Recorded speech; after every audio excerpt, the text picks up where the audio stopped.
Buenas noches. ¿Qué seudónimo quieres que utilicemos al principio de la conversación? Paula. Amapola. Alimentar mentes. Belén, tú sabes que nosotros cuando dedicamos un faro a un personaje histórico siempre decimos lo mismo, ¿no? Que la gente no tenga ningún miedo a reconocer que no sabe. 15 gritos que suplican una tierra que palpita, la sonrisa de un recuerdo, la mentira de un te quiero, una niña que pregunta, unos cuerpos que se juntan, aleluya. O sea, Para, nunca es una nadie había tecla, conseguido es una esto tecla. en 30 segundos de entrevista. O sea, Es una no sé tecla qué me que pasa. se mueve Sí. con la voz de Auti y con esta Guau. canción, ¿no? Qué fuerte. Unos pies que están clavados, aleluya. Sí. Es que ya cuando me has dicho el mar, he pensado mucho en mi abuela. Y ahora me has puesto esta canción y no sé, ¿lo sabes todo de mi vida o cómo? Bueno, voy a haber elegido muchas, pero es que yo creo que esto, no sé, al saber que era una de las canciones que igual le gustaban a tu abuela o te recuerdan a ella, he pensado en ese momento en el que tú te refugias en esa casa con ella, con tu intimidad, con esta letra tan hermosa, ¿no? Aleluya, estas son las cosas que nos hacen olvidar. Todas estas son canciones que escuchábamos en el coche de mi padre, pero sí, he conectado mucho con mi abuela. Teníamos una casa que daba al mar. Entonces me emocionó por todo, porque también esta canción me emociona siempre y porque no sé qué me ha pasado, pero de verdad que estoy impresionada porque Es bonito, llevamos 3 minutos y ya no puedo hablar casi. Claro, mi madre era la profesora de música también de mi colegio, siempre ha tocado el piano, la guitarra. Mi madre me enseñó, muchas gracias, a tocar la guitarra. Cuando yo era pequeña siempre le insistía y entonces me acuerdo que me dijo, con la, re, mi, con estos 3 acordes puedes hacer casi todas las canciones. Y yo pensé, ¿será verdad? Y luego es verdad que transportadas a esos acordes prácticamente, o sea, muchas canciones las puedes tocar y me acuerdo que la primera canción que aprendí fue La Bamba. Para bailar la bamba. Tum, tum, sí, total. La música siempre ha despertado, bueno, esto que ha despertado en mí al inicio del programa. Yo siempre lo digo, que me acuerdo ir en el coche y mirar por la ventana y sentir tantas cosas cuando escuchaba las canciones, que luego no era nada consciente, no sabía que quería ser ni compositora ni nada, ¿eh? Simplemente yo componía de una manera como un juego. Pero luego cuando pienso en mi infancia digo, buah, es que eso que sentía igual no era tan común, ¿sabes? O sea, sentía como una llamada muy loca de la música es transformadora y me sentía como, ¡fua! Es que me iba. No solo de llorar, ¿no? Pero la música siempre me ha llevado a lugares increíbles. Así con un poco de perspectiva, quiero que me digas qué pasó cuando escuchaste esto. Si pensaste, menos mal, soy un poco más feliz. Ya tenemos ganadora del Benidorm Fest y por lo tanto representante de España para Eurovisión, Chanel. Qué fuerte oírlo.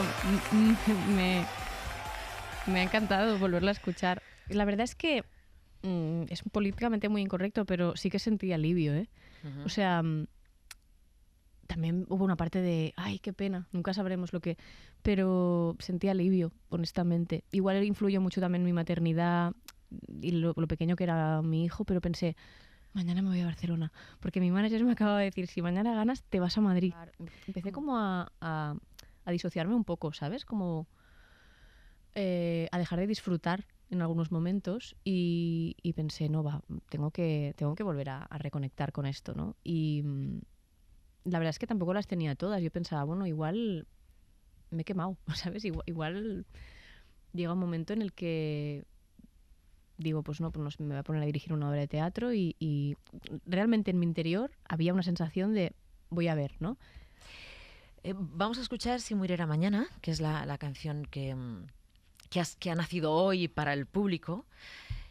Pero querría que me contextualizaras un poco en qué momento la escribiste. O sea, yo quiero que cada persona que la escuche saque su propia conclusión, como nos pasa con todas las canciones, pero ¿en qué momento escribes Si muriera mañana? La escribí una mañana de mayo de 2023 porque lo vi el otro día en las notas de mi móvil, que claro, cuando compongo una canción le pongo título porque si no luego es imposible. Sí. Y en ese momento hice el ejercicio de intentar componer una canción diaria, loca. No lo conseguí, pero bueno, cada día me sentaba delante. Había días que yo decía, mi trabajo solo ha sido sacar la guitarra de la funda, ¿sabes? Sí. Pero igual hacía cring y ya me venía una idea que Pero me he quedado triste al pensar en aquellas personas que saben que hoy sí que es su último día. Me sumerjo en el tópico para contaros que habrá que abrazarse a la vida. ¿Qué pasaría si muriera mañana? Claro, esta canción es aplastante porque hay gente que se muere mañana, que se muere en un segundo, pasa tu vida entera, ¿no? Entonces, claro, te salen todos los recuerdos de gente que se ha ido, de ti misma, de quien sabe que se va a morir, es lo efímero de la vida, ¿no? De alguna manera, que todas las cosas que necesitamos y no nos damos cuenta hasta que no pensamos que de repente puede acabar todo. ¿Quién te decía la pereza es la madre de todos los vicios? Mi madre. En mi casa la pereza estaba fatal vista, de verdad. Yo creo que se consideraba que era la madre de todos los vicios, efectivamente. Mi padre además siempre contaba una historia. Es muy curioso porque entonces debió ponerse de moda un libro que se llamaba Hace falta un muchacho. Y mi padre yo creo que contaba de ahí que había una anécdota de un burrito o algo así que tenía la piel muy brillante y tal. Y le decían, ¿tienes la piel brillante? Pues del trabajo, del sudor. Es decir, que éramos unos fans. En mi familia el trabajo estaba elevado, yo qué sé. Eso te ha acompañado a lo largo de tu vida. Eres de las que cuando no está haciendo nada piensa, sí, debería hacer algo, como esa especie de culpa por no hacer nada. Sí, yo me acuerdo cuando acabó la carrera mi hija y la vi sentada en el sofá. Dije, ¿qué haces sentada en el sofá? Estudiaste en un cole de monjas francesas. Sí. Hay un capítulo de tu vida que me llama mucho la atención porque alguna vez has hablado de lo que supuso para ti el que fuerais a un poblado chabolista de las afueras de Madrid, el poblado de Picos de Europa. ¿Qué supuso para ti? No sé si era una excursión, ¿para qué os llevaron allí? Bueno, nos llevaban porque las monjas consideraban que debíamos hacer una labor social que consistía en enseñarles el catecismo a los niños pobres, ¿no? Bien. Pero enseguida yo y 2 o 3 amigas que éramos un poco del mismo palo, pues pensamos que era una tontería enseñarles catecismo si no sabían leer. Nosotros lo que queríamos era enseñarles a leer. Pues mira, aprendimos lo absurdo, que era esa especie de enseñanza del catecismo, cuando lo que había que hacer era incorporarlos a la sociedad, que tuvieran cultura, ¿no? Vivimos la brutalidad de la desigualdad, ¿sabes? Yo me quedé espantada, ¿no? Yo no sabía que había gente en Madrid viviendo así, ¿no? ¿Es por eso por lo que estudias Derecho? ¿Tú crees que ahí empieza algo que te hace querer cambiar el mundo? Yo Derecho no tenía ni idea, yo quería hacer filosofía pura, me gustaba mucho, o periodismo. Y mi padre dijo, bueno, mira, eso está bien, pero me parece que de eso no se come. Yo creo que es mejor que tú tengas una carrera que de la que tú puedas vivir, así que debes hacer Derecho, ¿no? Te voy a poner un sonido que marca no solo esa etapa en tu vida, sino en la vida de este país. Transmite Radio Nacional de España. Buenas noches. Según informaciones que acaban de llegar a nuestra redacción, se ha producido un tiroteo en un despacho de abogados en la calle de Atocha, en Madrid. No me tocó de puro milagro. Todo el mundo sabe, yo me acababa de marchar del despacho y precisamente lo primero que hice fue llamar a mi hermana mayor, que tenía mucha confianza con ella. Ya me dijo, llama a papá inmediatamente y dile porque van a dar la noticia y él va a pensar que te ha pasado a ti también. Claro, pues yo estaba en el despacho, ¿no? La mía, donde yo aprendí a soñar, a cantar. ¿Qué recuerdos tienes de tu etapa en La Palma, donde llegas como jueza? Maravillosos. Bueno, la verdad es que yo te tengo que contar que me considero que he sido muy feliz a lo largo de toda mi vida. Fuiste la primera jueza, yo creo, de La Palma, la primera mujer jueza de La Palma, ¿no? Sí. Fui la primera y además me hizo mucha gracia porque, bueno, pues me decían algunos, no, es que antes aquí la jueza era siempre la mujer del juez. Para mí mi gran enseñanza de La Palma fue acabar con la corrupción en la justicia, ¿no?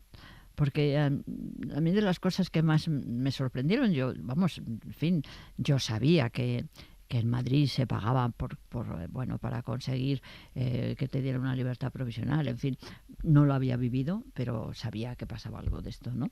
Es decir, que no hemos logrado, yo creo, que realmente la justicia sea valorada como un instrumento tan necesario como es, ¿no? Pero aún así, sí pienso que ha habido procesos de transformación que han mejorado algunos aspectos de la justicia, ¿no? Pero sigue siendo necesario una justicia de verdad actual. Y esto del miedo a la justicia, esto me ha interesado también, ¿no? Que la gente pierda el miedo a la justicia. Todavía que una mujer denuncie una violación en grupo se considera un acto valiente. Este miedo a la justicia... Sí, ahora la cosa es más compleja. Yo creo que sigue habiendo miedo a la justicia, sin duda, en la medida en la que todo lo que te permite argumentar en un nivel de igualdad y sin dificultad es normal que te dé miedo, ¿no? Es decir, sigue siendo muy autoritaria la justicia, ¿no? Fíjate que es sorprendente que uno puede tener un pleito, por ejemplo, de divorcio y nunca ha hablado con la jueza porque va a ser va a ser el procurador el que hable. Tú no tienes la posibilidad de la conversación igualitaria, ¿no? Y cualquier relación que no tenga una base igualitaria es normal que dé miedo si quien dirige esa conversación tiene el poder de tomar decisiones sobre tu vida, ¿no? Eso es así. Sigue dando miedo, porque no hemos conseguido que sea algo razonable, digamos, basado en la necesidad del intercambio de noticias para buscar la mejor solución a los problemas de los que se trata. Ahora con perspectiva, ¿qué recuerdo tienes de tu etapa en la política, o sea, de tu etapa como alcaldesa? Fabuloso. La verdad es que, mira... Fuiste un fenómeno total. No, la sensación, ¿sabes? De que puedes mejorar las cosas, ¿no? De que de pronto te das cuenta, primero, sentir lo que es la ciudad, ¿no? Sentir esa agrupación de seres humanos tan diversos, con intereses tan contrarios, pero a su vez con tanta capacidad de vida, con tanta imaginación, ¿no? Lo único que no me ha gustado era el discurso político, el mundo de los partidos, una manera horrible de entender la oposición, como que la oposición la entendemos en un sentido y en otro, no me refiero solamente a partidos de derecha, sino a todos en general, como que fundamentalmente lo que hay que hacer es impedir que el que está en el poder haga lo que tiene que hacer porque todos los hacen mal. Bueno, esa actitud ridícula de la política en blanco y negro, de despreciar todo lo que tiene, de entendernos unos con otros, ¿no? No sé cómo eso podemos seguir en ese camino. Vale, dime qué te enseñó la oposición, qué te han enseñado tus rivales, entre comillas, no me gusta esta palabra, políticos. Pues que no puede ser, que tenemos la necesidad de cuidar la democracia, ¿no? Yo salí del juzgado, del ayuntamiento, y cuando me despido hablo de cuidar la democracia, porque he sido consciente en este tiempo de que el afán desmedido por el poder, el desprecio a entender la democracia como ese gobierno de todos, en los que lo esencial es buscar las maneras de ponernos de acuerdo para que todo mejore, está siendo absolutamente puesto en cuestión porque no nos importa eso y lo que nos importa es exclusivamente llegar al poder, ¿no? Vale, tu padre era el chamán, ¿no? Sí, del pueblo de la correcto. aldea. ¿Qué suponía ser el chamán? Bueno, ser chamán implicaba, es como ser el médico de la comunidad, el médico de la región, ¿no? No solamente de enfermedades, digamos, crónicas, pero sino picadas de serpiente, algunas, la gente anemista, por ejemplo, pues te venían a hacer unas preguntas de cómo puede ser su futuro. No, en mi aldea no había colegio, había que caminar 14 kilómetros para ir a otro pueblo donde había colegio, y estuve solo 2 años. 2 años. ¿Te enseñaron a leer en ese colegio? A contar más bien, a contar hasta a contar. 100 como mucho y poca cosa más. Vale, cuéntame cuándo decides salir. A los 9 años decidí marchar de mi aldea a la ciudad a raíz de una curiosidad. Cuesta creerlo, pero sí. Fabricaba juguetes para jugar y etcétera, y un día jugábamos, vimos un avión volando, no podía entender por qué el avión era capaz de volar, en cambio mi juguete no era capaz de moverse por sí solo, sino que había que estirarlo con una cuerda, ¿no? Y a partir de aquel entonces me hablaban de los blancos y claro, Para nosotros los blancos eran prácticamente dioses. ¿Cuándo decides realmente salir de la aldea? Porque ese avión te hizo pensar en la idea de que hay algo Más allá. desconocido, algo más allá, y a ti te apetece descubrirlo. Pero ¿cuándo decides viajar? Es que, sinceramente, el decidir de un niño, hay que entender el contexto que estamos hablando. En Ghana, en África, en aquel entorno donde yo nací, es como si fuera siglo XVI, siglo XVII, que el niño es una herramienta para la familia. No decides tú.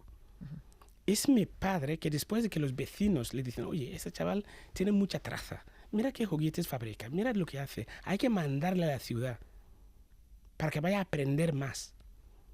Y un buen día mi padre me dijo, ¿te gustaría ir a la ciudad, al taller de un tío lejano a aprender chapistería? Claro. Y yo dije que sí, pero yo no decidí que quería ir. De hecho, puedes ver, eso es, ¿ves esta grabación? Eso es más oscuro que el otra mano. O sea, Sí, soy negro, la pero mano, vaya, la mano, sí. eso es mucho más negro que el otro. La mano derecha es más negra Pues, que la mano izquierda. Eso es mi doctorado de soldar con barcos. Vale. ¿Te vas a la ciudad? A trabajar en el taller. A trabajar en un taller. Luego me escapo del taller porque pasé mucha hambre y me fui a la capital, la segunda capital. Luego en la capital vi cómo las maquinarias de segunda mano, coches, televisiones, llegaban en barcos desde Occidente. Y desde Ghana, como que hay países como Níger, Chad, que no tienen acceso al mar, pues sus mercancías que llegan de Occidente se trasladan en camiones hacia esos países. Y a esos camioneros, que yo reparaba sus camiones, al decirles que tenía tanta curiosidad de ir al paraíso, no iba a Europa, no iba a España, iba al paraíso, al final me acabaron convenciendo que la mejor fórmula es ir a Libia y desde Libia puedes dar el salto al paraíso. Hay algo muy, muy conmovedor que has contado alguna vez. Por supuesto, hablas con auténtico agradecimiento y devoción de Montserrat, que es esta mujer, para los oyentes que no saben nada de tu vida y la están descubriendo ahora. Cuéntame quién es Montserrat y qué ocurre esa noche en la que os encontráis o ese día en el que os encontráis. Pues yo, mi primer día iba por la calle saludando a todo el mundo, nadie me respondía hasta que saludé a una señora y se asustó. Y me pregunté, ostras, qué raro esos blancos. Primero no te responden, segundo se asusta. Yo era un niño, ya tenía casi 16, 17 años, pero jamás había tenido un arma. La gente me tenía miedo, ¿no? Pero todo cambió una mañana cuando me desperté por la mañana y algo me llegó, me dijo, levántate y habla con esta mujer, te va a ayudar. Estaba una señora llamada Montserrat Rourapié, vive a Valladolid, concretamente está a media hora de Barcelona. Jamás había ido a pie en la calle donde había dormido aquella noche anterior. Aquel día Montse estaba allí. Mara, me cogió la mano. Llevaba meses en la calle sin duchar, con la misma ropa. Me cogió la mano, le intentaba contar quién soy y qué quería ir a la Cruz Roja. Que querías ir a la Cruz Roja. Aquel entonces solo hablaba Wala, Gonja, Hausa, árabe, Twi, inglés, catalán y castellano. No tenía la más mínima idea. Montse. En fin, aquel día aprendí que cuando dos personas quieren se entienden. ¿Es verdad que ella fue la primera persona que te dio un beso en tu vida al acostarte? Es una noche inolvidable. Vengo de un país muy lejano. Crucé el desierto a pie, el mar en patera, para llegar al país de los blancos. Ahora lucho para evitar que otros jóvenes emprenden este camino infernal. La solución, la única solución está en alimentar mentes. Queda claro que hay que evitar que los jóvenes emprendan ese viaje infernal que tú hiciste. Vale, entonces, tú hablas de alimentar mentes. Tienes una ONG que ¿a cuánta gente ayuda o alimenta mentes de cuántas personas en ese momento, Ousmane? Actualmente tenemos 17 aulas informáticas desde 2012, 58 colegios. 58 colegios, ¿todos en Ghana? ¿Todos? En Ghana, todos en Ghana. Este curso escolar tenemos más de 6.000 alumnos repartidos en los 17 diferentes aulas informáticas. Vale. Lo bonito es ver eso, es lo que más me hace ilusión. Porque aquel entonces me llamaban loco, que es imposible que un niño africano ganés aprenda informática, pueda realizar cualquier trabajo desde Ghana sin subir la patera. Y hoy, orgullosamente, hay 32 chicos en la empresa Nascotec, código hecho en África.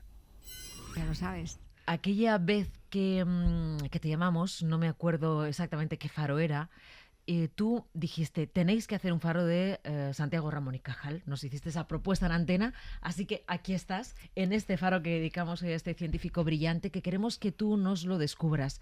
Arrancamos con Santiago de niño. Santiago, a ver, cuéntame dónde nace, cuál es su entorno, quién es ese niño. Pues mira, él nace el 1 de mayo de 1852 en Petilla de Aragón, una villa preciosa que, a pesar de llamarse de Aragón, pertenece a Navarra. Está en el enclave aragonés, pero es Navarra. Y bueno, es hijo de un médico de una tenacidad enorme, que luchó muchísimo por conseguir la carrera de medicina, siendo hijo de campesinos, y de su madre, Antonia Cajal, a la que él adoraba. Pero fue un niño muy, muy difícil, muy travieso, y bueno, ya lo pueden leer en el cuento Iba Cajal o en el libro Descubriendo a Cajal, que realmente tenía unas ideas que era difícil de reconducir. Y su padre fue realmente la persona que le marcó profundamente y que luchó contra ese niño intrépido para intentar hacer de él. Él quería que fuera médico, porque él no quería ser médico, él quería ser pintor desde pequeño. Yo recomiendo a la gente que lea al propio Cajal, que lean los recuerdos de mi vida, porque se van a quedar sorprendidos y además se van a reír y se van a divertir, porque no tuvo ningún pudor. Claro. Belén Yuste, es dificilísimo en 25 minutos diseccionar la vida y los hallazgos de Ramón y Cajal, pero vamos a ir saltando algunos capítulos fundamentales, ¿no? La infancia, el padre médico, él estudia medicina. Hay un capítulo muy importante en su vida, que es cuando se va a la Guerra de Cuba. ¿Qué pasa en la Guerra de Cuba? ¿Qué le pasa a Ramón y Cajal? Pues Ramón y Cajal, como muchos españoles de la época, formaron parte de la Quinta de Castelar para reemplazar a los soldados que caían como moscas en Cuba.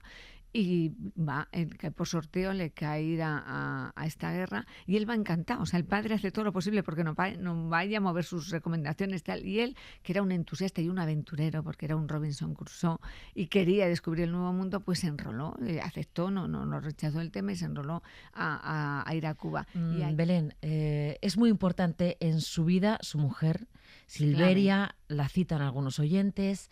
La conocía ya, pero se reencuentra con ella a la vuelta de Cuba. Va a ir al capítulo de Silveria, con quien está casado toda su vida, ¿no? Hasta que Silveria muere ya de mayor.